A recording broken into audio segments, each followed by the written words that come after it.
Hello, everybody. Scott Golden here with the Golden Opportunities Coaching YouTube channel. Welcome to those of you who are new. Welcome back to those of you seasoned veterans of what we do around here. What we do around here is we bring about social, psychological, emotional topics, and we discuss them in an audio format. We try to do that as often as we can, and we've got over 500 of those now. Hopefully something for you that will benefit you and bring you to the next level of your life, whatever that is. Today we're going to talk about what makes people end romantic relationships. If you are struggling with a romantic relationship that is no longer working for you, and or you have just gotten out of one and want to set better standards and boundaries for yourself for future romantic connections and encounters, I work with people on relationship maintenance and mastery. So please feel free to reach out at PO Perception on Twitter and or in the About Me section of this particular YouTube page. There is my website. You can go there, check that out, and we can set something up to work together. So there's 6 things I want to go through here. The first is people that feel disrespected leave relationships. Respect is the foundation of any interpersonal connection. And so respect is, hey, your opinion has value, so does mine, and so does the fact that I need to get my phone. I will be right back in 2 shakes of a lamb's tail. The part at which people get tripped up, and most often negatively affected, is the false belief that respect means agreement. When people believe that respect means agreement, things get dicey because if the only person that can agree with you is, if the only person that can respect you is someone that agrees with you, then you ultimately have kind of a hostage level relationship, and that becomes problematic. A lot of people do the people pleaser thing, and they end up agreeing to things that they don't really agree with, that aren't in line with who they naturally are, and that becomes problematic for other reasons as well. But the point I'm trying to make is respect is mutual agreement that a person deserves and is worthy of the right to express themselves and experience life in whatever way they see fit, as long as it's not purposefully harmful to another person. And that is a really delicate thing. So if a person feels disrespected, they will exit a relationship eventually, even if it takes months or years. The next is physical chemistry and emotional chemistry. So emotional chemistry is worldview related stuff. The idea that, hey, we look at the world, we look at life, we look at living, we look at the process of experiencing human existence in the same way, and we share opinions about many of those things, and we feel like it's worth it to continue connecting with each other. Next is physical chemistry. Now, as people age and as their needs portfolio changes, as the biological chemistry or the desire for it changes, sexual chemistry is less important over time. In other words, how we feel about sexuality at 16 and how we feel at 66 probably are going to be very different.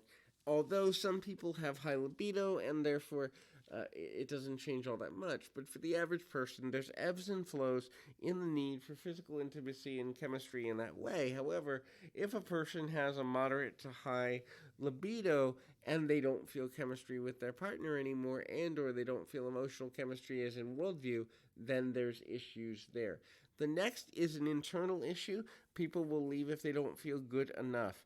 Now, good enough can be caused by disagreements that have existed between two people on a consistent basis, and or it can come from trauma-related culture, meaning internal trauma related to previous life experience that ultimately gets in the way for any number of reasons. Now, the challenge there becomes, is a person really being honest with themselves with their expectations of what a relationship looks like and feels like, or is a person ultimately, living through the trauma of the past and having expectations that their partner doesn't have of them. Regardless, if a person doesn't feel good enough, it originates from somewhere, whether it be the dynamic of the way the relationship has worked in the past, or whether it be because of previous relationship experiences, family, friendships, and or other toxic romantic relationships from the past.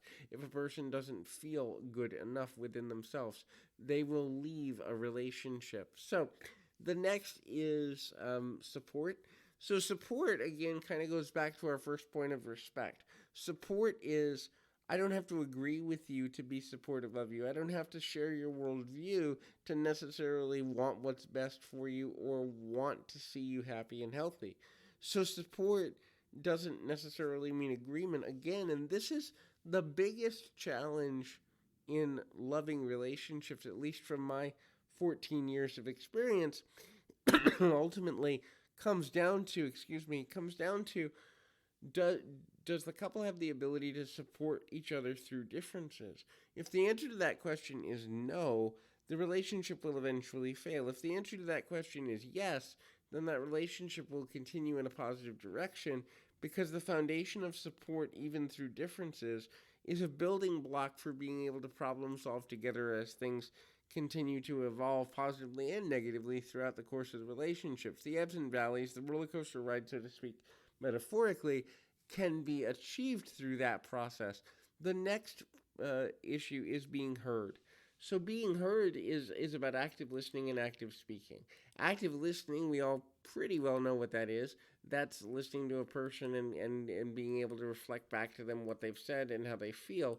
Active speaking is, are you engaged enough to ask questions that show me you care about me moving forward, whatever that looks like for me? Or are you only talking because you think I'm expecting you to say something? You know, there's issues there, and is there a need for me to change who I am in order to be, um, you know, issues as it relates to that? So the challenge becomes, are we really ready to deal with that on a deeper level, or do we expect things to be almost seamless without any sort of challenge or negativity to the beliefs that we have and all of that? It's challenging because people struggle in those areas, and certainly we need to be mindful of learning the best possible communication techniques possible. Connected is the last point I want to make, and connection is, I understand where you're coming from, you understand where I'm coming from, and we decide based on our common ground to go forward together. That reassessment, that reevaluation, sometimes for some people in new relationships happens monthly. For older relationships can happen yearly or through stages of life, but connected to having same or similar goals, connected to having same or similar visions is necessary to be able to have a foundation relationship that continues to be mutually beneficial for everyone involved. So hopefully this is helpful. I encourage you to keep your mind in the moment, your feet on the ground. Until next time, everybody.